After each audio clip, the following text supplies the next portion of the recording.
العليم من الشيطان اللعين الرجيم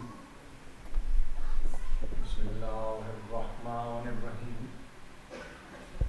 الحمد لله الذي هدانا لهذا وما كنا لنهتدي لولا أن هدانا الله لقد جاءت رسل ربنا بالحق والصلاة والسلام على النبي الأمي الخاتم لما سبق والفاتح لمن غلق المعلن الحق بالحق أبي القاسم محمد اللهم صل على محمد وآل محمد وأهل بيته الطيبين الطاهرين المعصومين المظلومين الذين أذهب الله عنهم الرجس وطهرهم تطهيرا اللهم صل على محمد وآل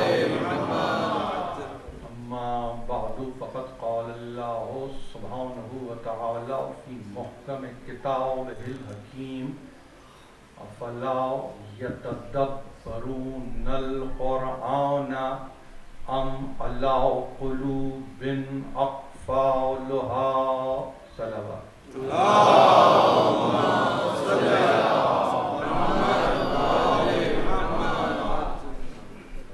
سامعین محترم، بسلسلہ ایصال ثواب اس مجلسی نشست کا اہتمام کیا گیا ہے اور اس میں آپ کی شرکت میرے لیے باعث تمانیت ہے، اور اس کی بنیادی وجہ یہ کہ ہم اپنے گزشتگان اموات کو جب ایک انداز سے یاد کرتے ہیں تو یہ سمجھ کر یاد نہیں کرتے کہ وہ ہم میں نہیں ہیں، بلکہ اس یاد کو اس یاد دہانی سے مربوط کیجئے کہ جس کا تذکرہ قرآن مجید نے مسلسل کیا ہے۔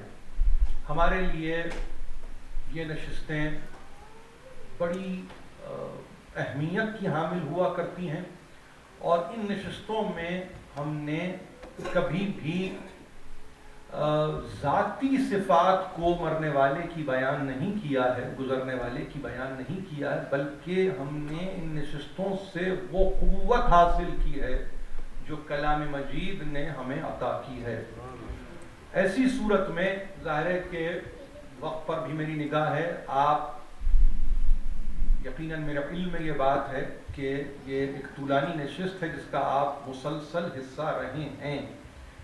میرے تعلق سے آنے میں کچھ تاخیر ہوئی، باعث تاخیر بھی تھا، اس تعلق سے معذرت، لیکن اپنے بیان کو انتہائی مربوط رکھتے ہوئے اور انتہائی اپنے آپ کو اس حد تک میں چاہوں گا کہ میں فوکس میں رہوں اور آپ کو بھی مسلسل اپنی طرف متوجہ رکھوں، اس اعتبار سے کہ ہم سب مل کے ایک مرتبہ غور کریں کہ قرآن مجید نے ہم سے کیا مطالبہ کیا ہے۔ کلام مجید کا ایک سورہ ہے سورہ محمد، یہ 47واں سورہ ہے، اور جن کو دلچسپی اس امر سے ہے کہ وہ یہ جانے کہ یہ سورہ مکی ہے یا مدنی، تو انہیں یاد رکھنا چاہیے کہ مدنی القبیل سورہ ہے یہ، اور مدینے میں نازل ہونے والا یہ سورہ ہے۔ جلال الدین سیوطی نے اس سورہ کا نشان 95 بتلایا ہے نزولی ترتیب میں، 95th چیپٹر ہے اکارڈنگ ٹو ریویلیشن، یہ یاد رکھیے، اس لیے کہ کچھ چیزوں کو میں لازم سمجھتا ہوں کہ سننے والے اسے اپنے اذہان میں محفوظ رکھیں، اس لیے کہ جب آپ اس کی تفسیر میں، اس کی تشریح میں جاتے ہیں تو کچھ ایسے معاملات ہیں کہ جن کو کبھی کبھی نزولی ترتیب حل کر دیتی ہے۔ یہ نزولی ترتیب میں 95th چیپٹر ہے۔ یوں موجودہ ترتیب مکی و مدنی میں اس کا نشان ہے 47واں سورہ ہے، سورہ محمد۔ اس سورے کی ایک آیت آپ کی خدمت میں نے پیش کی ہے۔ یہی طریقہ ہے، یہی تہذیب ہے، اور یہی ہماری تربیت ہے کہ ہم اپنی فکر کو قرآن سے مربوط کر دیتے ہیں۔ ارشاد باری ہو رہا ہے، کیا تم قرآن پر غور نہیں کرتے؟ افلا یتدبرون القرآن ام علی قلوب اقفالها، کیا تم قرآن پر تدبر سے کام نہیں لیتے؟ کیا تم قرآن پر اپنی افکار کو منعطف نہیں کرتے؟ کیا تم قرآن پر ریفلیکٹ نہیں کرتے؟ کیا تم قرآن پر توجہ نہیں دیتے؟ کیا تمہارے دلوں میں تالے پڑے ہوئے ہیں؟ کیا تمہارے دلوں میں قفل لگے ہوئے ہیں؟ کیا تمہارے دل اب اس حد تک اور اس مقام تک آ چکے ہیں کہ کوئی عقیدہ راسخ اس میں کسی صورت داخل ہی گویا نہیں ہو سکتا؟ یا پھر تم نے اپنے ساتھ کیا کیا ہے؟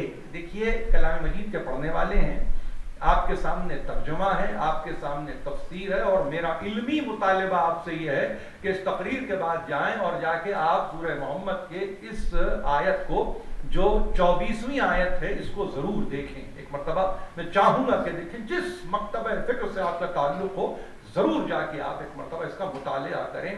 کیا تم تدبر سے کام نہیں لیتے؟ قرآن مجید لفظیات کے معاملے میں بخل سے کام نہیں کرتا۔ قرآن مجید جب لفظوں کا استعمال کرتا ہے تو بقالت قرآن کی طبیعت میں داخل نہیں ہے۔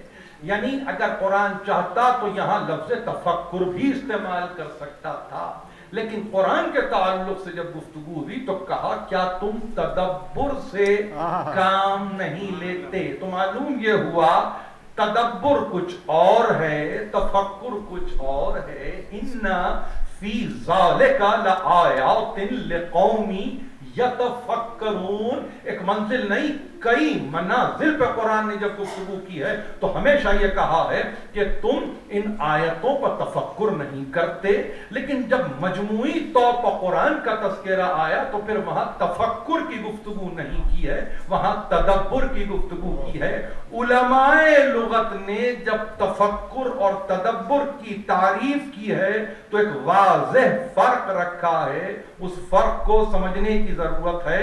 تفکر اسباب کے صورت میں، تفکر علل کی صورت میں، تفکر کاز کے نتیجے میں، جہاں پر اسباب و علل کی گفتگو ہو وہاں لفظ تفکر استعمال کیا گیا ہے۔ لیکن جہاں تدبر کا لفظ آیا تو وہاں اسباب پر گفتگو نہیں ہے، وہاں انجام پر گفتگو ہے، وہاں نتیجے پر گفتگو ہے۔ یعنی کیا تم انجام پر، کیا تم انتہا پر، کیا تم نتیجے پر غور و خوض نہیں کرتے؟ افلا یتدبرون القرآن ام علی قلوب اقفالها، کیا تم انجام پر غور نہیں کرتے؟ کیا تم نتیجے پر غور نہیں کرتے؟ کیا تم رزلٹ پر اپنی نگاہ کو نہیں دوڑاتے؟ کیا تم اپنے آپ کو اس سے دور کر رہے ہو؟ یعنی جب قرآن کی گفتگو آئے گی تو پھر وہاں سبب اور اسباب کے تعلق سے گفتگو نہیں کی جائے گی، وہاں پر تسلیم ہی تسلیم ہے، سراسر تسلیم ہے، سراپا تسلیم ہے۔ اب انجام پر غور کرو، اب نتیجے پر غور کرو۔ اور ایسی صورت میں یہ کیا بات ہے کہ تم غور نہیں کرتے، بلکہ تم نے تو ایسا محسوس ہوتا ہے کہ تمہارے دلوں پر تالے پڑے ہوئے ہیں۔ عجیب اس کی تفسیر کی ہے، اور میں ہمیشہ سے ایک آپ سے اس وقت اس مرحلے پر ایک بات کو میں شیئر کرنا چاہتا ہوں، اور یہ کہ میں نے ایسا نہیں ہوا ہے کہ کسی تقریر سے پہلے میں نے تفہیم قرآن کو نہ دیکھا ہو. اس کی صرف ایک وجہ یہ ہے کہ میں جاننا چاہتا ہوں کہ خود مولانا مودودی نے اس تعلق سے کیا کہا. جہاں دیگر تفاسیر آپ کی اور ہمارے سامنے رہتی ہیں وہاں پہ تفہیم قرآن کو بھی میں ہمیشہ مد نظر رکھتا ہوں, پیش نظر رکھتا ہوں, فقط اس لیے کہ دیکھیں تو صحیح کہ کہنے والا کیا کہہ رہا ہے. وہاں ایک عجیب لفظ استعمال کیا ہے اس ترجمے کے تعلق سے مولانا مودودی نے, اور یہ کہا ہے کیا بات ہے تم غور نہیں کرتے یا غور کرنے کی کوشش کرتے ہو مگر تم سے غور نہیں ہوا جاتا, تم کتنے حق ناشناس ہو رہے ہو. یہ لفظ مولانا مودودی نے تفہیم میں استعمال کیا ہے, تم کتنے حق ناشناس ہو رہے ہو. یعنی قفل اس وقت دل پر پڑ جاتا ہے جب بقول مولانا مودودی انسان حق ناشناس ہو جائے, حق کو نہ پہچانے, حق کا انکار کر دے, حق سے ایک مرتبہ منہ موڑ لے, ایک مرتبہ اپنے آپ کو حق سے ڈیٹیچ کر لے. قفل اگر قلب پر پڑ رہا ہے تو اکارڈنگ ٹو مولانا مودودی ایسا قلب حق ناشناس ہے. یہ تعریف ہے مولانا مودودی کی, اس کو یاد رکھنے کی ضرورت ہے.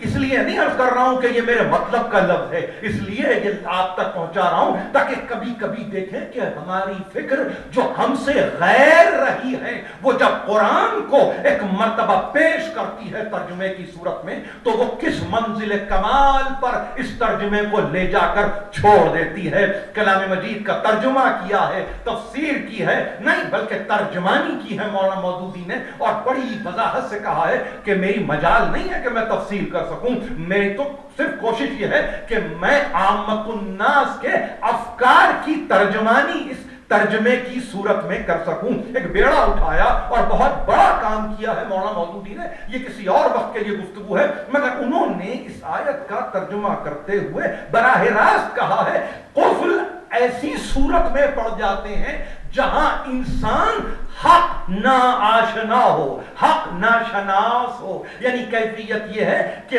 وہ جانتے بوجھتے, کبھی کبھی تو منزل یہ آ جاتی ہے انسانی زندگی میں, یعرفون نعمت اللہ ثم ینکرونها واکثرهم الکافرون, یہ اللہ کی نعمتوں کا عرفان رکھتے ہیں مگر دیدہ و دانستہ ہو کر جاتے ہیں, ان میں تو بیشتر کافر ہیں, بیشتر انکار کرنے والے ہیں, بیشتر تکفیر کے مرتکب ہو رہے ہیں. یہ کلام مجید ہے, اس کا ترجمہ آپ کی خدمت میں پیش کر رہا ہوں. تو اب ایسی منزل پر جہاں میں نے اس آیت کو آپ کی خدمت میں پیش کیا, ظاہر ہے کہ تاریخ میرے پیش نظر ہے, موقع میرے سامنے ہے, اور پھر جہاں آپ نے اس نشست کو شروع سے ظاہر ہے کہ آپ نے اگر اس کو سنا ہے اور اس میں آپ شریک رہے ہیں تو ایک کہ خاص تھیم لیے ہوئے یہ ایک پوری نشست ہے, اور جس میں ہم شوال کے مہینے میں یہاں بیٹھے ہوئے ہیں, آخری ایام ہے شوال کے مہینے کے, اور اس میں 2 تاریخوں کا خاص طور پر بڑا تذکرہ ہے. خاص طور پر میں کہہ رہا ہوں 2 تاریخوں کا بڑا تذکرہ ہے, اور دونوں ہی تاریخیں امام ششم امام جعفر ابن محمد سے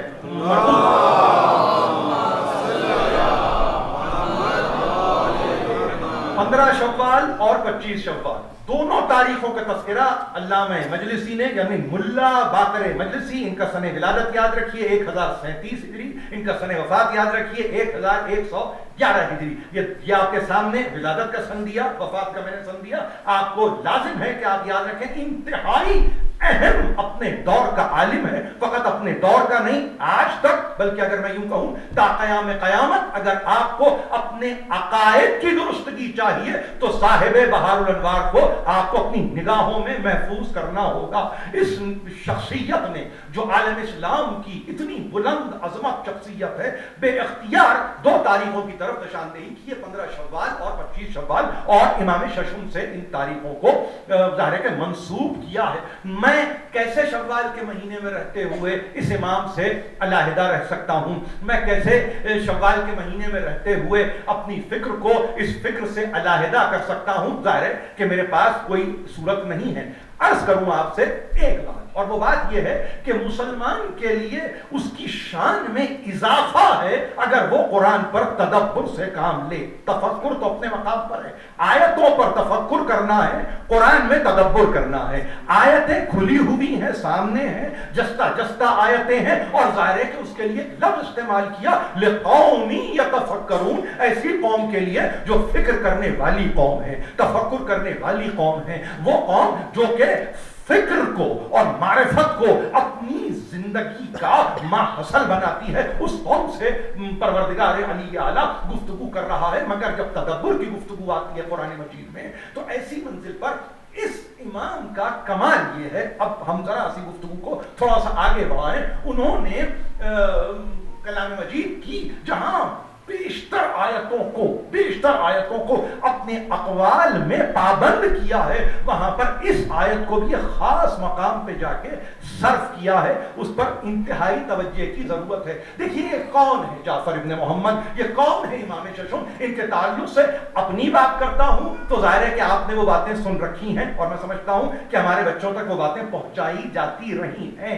انگریزی میں پڑھنے والے اپنے طور پر پہنچاتے ہیں، اردو زبان بولنے والے اپنے طور پر ان باتوں کو پہنچاتے ہیں، مگر میرا صرف کام، میں یہ سمجھتا ہوں کم از کم آج کی نشست کو سامنے رکھتے ہوئے کہ ہم ذرا سا ایک فکر کی سطح کو بلند کرتے ہوئے ایک ایسی منزل پر اپنے آپ کو لے جائیں کہ جس کی طرف توجہ دلائی ہے ملا محمد باقر مجلسی، جنہیں علامہ مجلسی بھی کہا جاتا ہے۔ دیکھیے 110 والیوم پر مبنی ہے یہ کتاب، 47واں جلد ہے، 47 اس کی جلد ہے، یاد رکھیے والیوم نمبر 47، 7واں باب ہے، اور اس باب میں بے اختیار علامہ مجلسی نے ان مناظروں کا تذکرہ کیا ہے جو جعفر ابن محمد کے نعمان ابن ثابت سے ہوتے رہے ہیں۔ نعمان ابن ثابت کون؟ جن کو عامت الناس امام ابو حنیفہ کے نام سے جانتے ہیں۔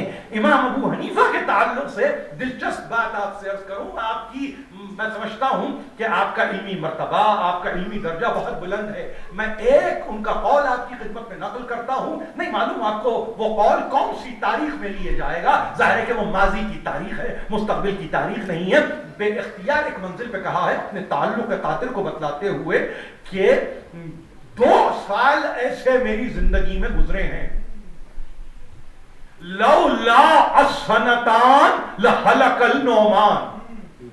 اب اس کا ترجمہ اگر کروں تو آپ نہیں معلوم کہاں تک تاریخ میں چلے جائیں۔ اگر یہ 2 سال مجھے نصیب نہ ہوتے تو نعمان ہلاک ہو جاتا۔ یہ امام ابو حنیفہ نعمان ابن ثابت علامہ مجلسی نقل کر رہے ہیں، اس کو ذہن نشین کر لیجئے۔ میں پھر عرض کر رہا ہوں، ذمہ داری کے نتیجے میں نے اس قول کو جو نعمان ابن ثابت سے منسوب ہے فقط اس لیے پیش کر رہا ہوں کہ اپنی بزرگی جتلانا ہی سب کچھ نہیں ہے، حقیقت کو پہچاننا اور پہچانوانا اصل میں بزرگی ہے۔ لولا السنتان لحلق النعمان، اگر میری زندگی میں یہ 2 سال نہ آتے جو میں نے جعفر ابن محمد یعنی امام ششم کے ساتھ گزارے ہیں تو میں ہلاک ہو جاتا۔ اب تاریخ کہاں تک لے جا رہی ہے؟ لولا علی، کیا اس کو مجھے مکمل کرنا ہوگا؟ قطعاً نہیں، اس لیے کہ صرف ایک مجھے اشارہ دینا ضروری تھا۔ یعنی شخص اور شخصیت اپنے مقام پر، یہاں تو 2 سال کی معیت کو انسان یہ کہہ کے متعارف کروا رہا ہے اگر یہ 2 سال ان کے ساتھ نہ گزرتے تو میں ہلاک ہو جاتا۔ ہلاک کا لفظ ہے، ہلاک یہ لفظ معمولی لفظ نہیں ہے۔ اس لفظ کو آپ آج کے میڈیا میں سڑک پہ مرنے والے کے لیے استعمال نہیں کرتے، اتنی آپ احتیاط کرتے ہیں فلاں شخص ہلاک ہو گیا، نہیں، آپ کبھی نہیں کہتے، آپ نہیں کہتے، احتیاط سے کام لیتے ہیں۔ لیکن جہاں شخصیت اتنی بھاری ہو سامنے اور جہاں نسبت اتنی مضبوط ہو تو وہاں انسان کو پھر فکر نہیں ہوتی کہ میں کیا کیا رہا ہوں. ان کے وجود سے تو میرا وجود ہے. یہ ہے اصل میں وہ نہیں میں نہیں. اس اسپرٹ کے ساتھ زندہ رہنا ہے. اگر کسی کو زندہ رہنا ہے اور اگر کوئی زندہ رہنا چاہتا ہے تو اس کو اس اسپرٹ سے آج کے دور میں گفتگو کرتے ہوئے کہہ رہا ہوں. آج کے دور میں اس میں کوئی عظمت میں کمی نہیں آتی. 2 برس جو ان کی معیت، رفاقت، صحبت، تعلق، اندیت، نزدیکی ساتھ ساتھ میں نے گزارے ہیں، اگر میری زندگی میں 2 برس یہ نہ ہوتے تو یہ کون سی ایکویژن ہے جو نعمان ابن ثابت نے مسلمانوں کے سامنے رکھی ہے؟ کم از کم 80 برس کا سن پانے والا، کم از کم کہہ رہا ہوں، وہ 78 برس ایک پلڑے میں رکھتا ہے اور 2 برسوں کو ایک پلڑے میں رکھتا ہے. وزن میں یہ 2 برس زیادہ ہیں، وزن میں یہ 2 برس زیادہ ہیں. تو معلوم یہ ہوا عددی گنتی سے کچھ نہیں ہوتا. کیا کہنے، عددی گنتی سے کچھ نہیں ہوتا. بھول جائے دنیا اس بات کو کہ عددی گنتی سے کچھ ہوتا ہے. نہیں، ان کی صحبت میں 2 لمحے نصیب ہو جائیں، 2 لمحے نصیب ہو جائیں تو زندگی سنور جائے. یہ تو ایمان ہمارا ہے. یہ مجلس اسی کا نتیجہ ہے، یہ اسی کا نتیجہ مجلس ہے. مجلس اور کوئی شے کا نام نہیں ہے، اسی کا نتیجہ ہے. یہ انہی کی صحبت ہے جو ہم نے اختیار کی ہے. اب ساری زندگی جو قرار بھول جائیے، لیکن یہاں آ گئے تو پاک ہو گئے، طاہر ہو گئے، مطہر ہو گئے، دھل گئے، دھلا دیے گئے، نہلا دیے.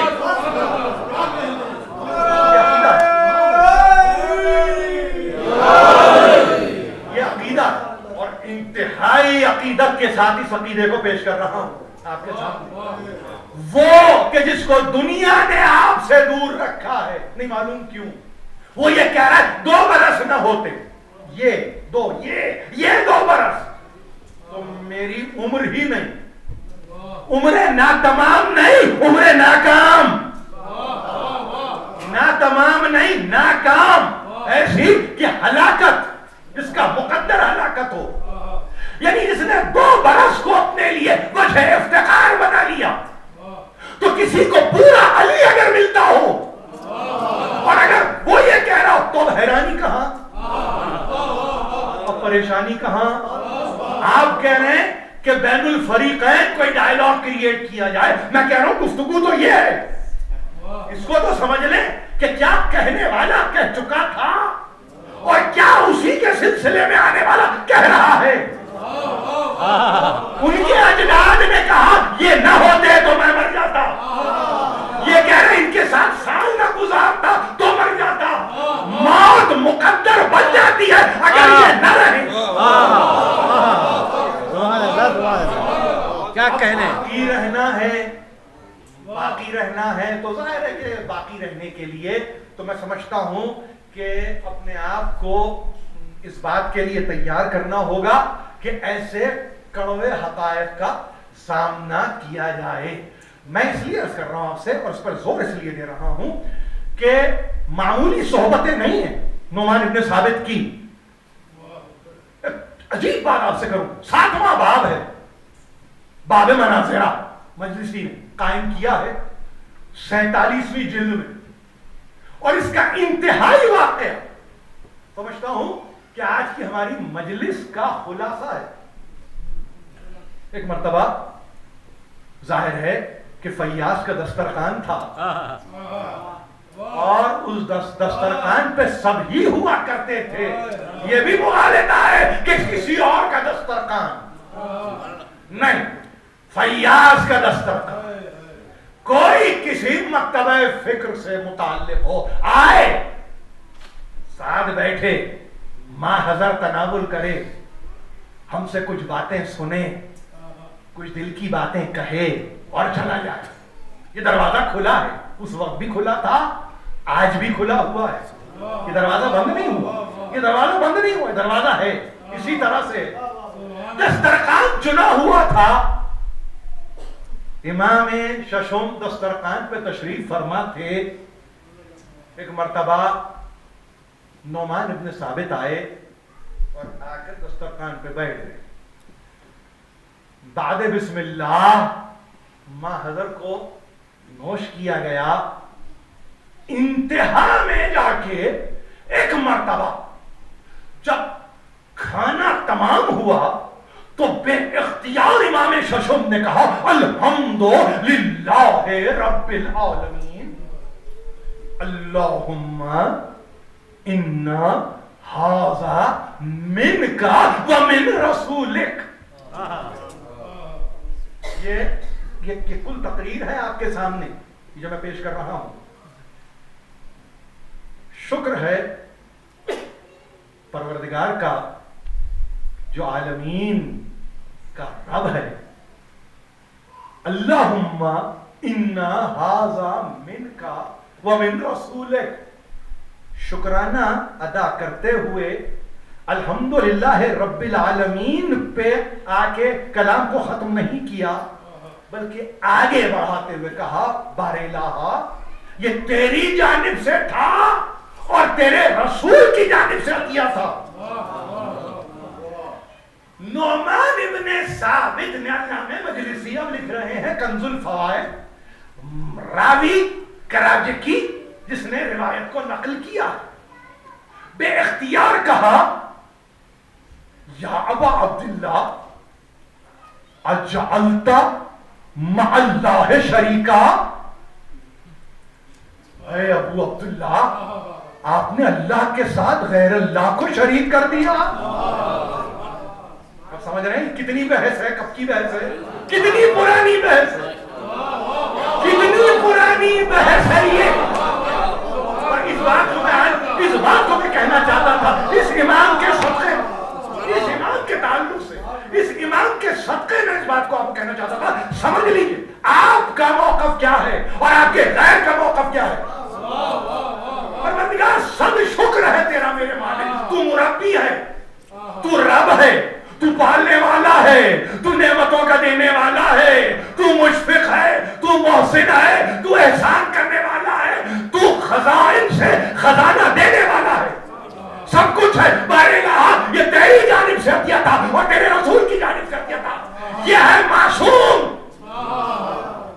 یہ ہے معصوم, یہ ہے عصمت, یہ ہے مقام عصمت.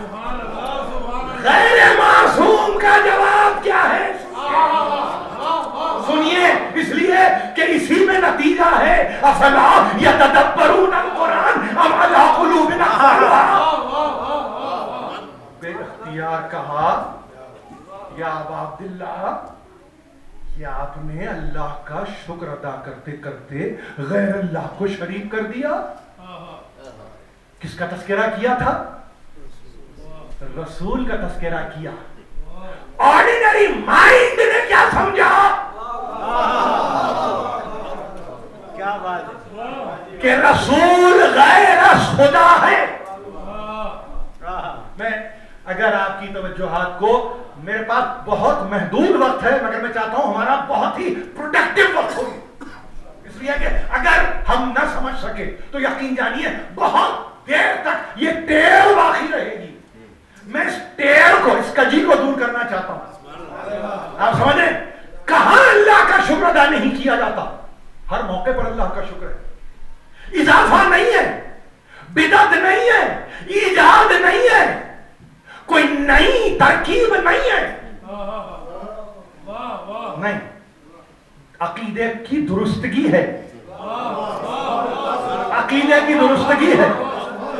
نباز ہے معصوم, نباز پلس کو نوٹ کرنے والا ہے, پلس کو نوٹ کرنے والا.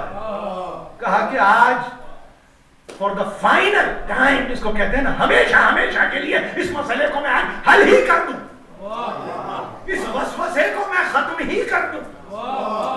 نہیں معلوم کتنی مرتبہ دسترخوان پہ آگے جانے والا گیا ہوگا, لیکن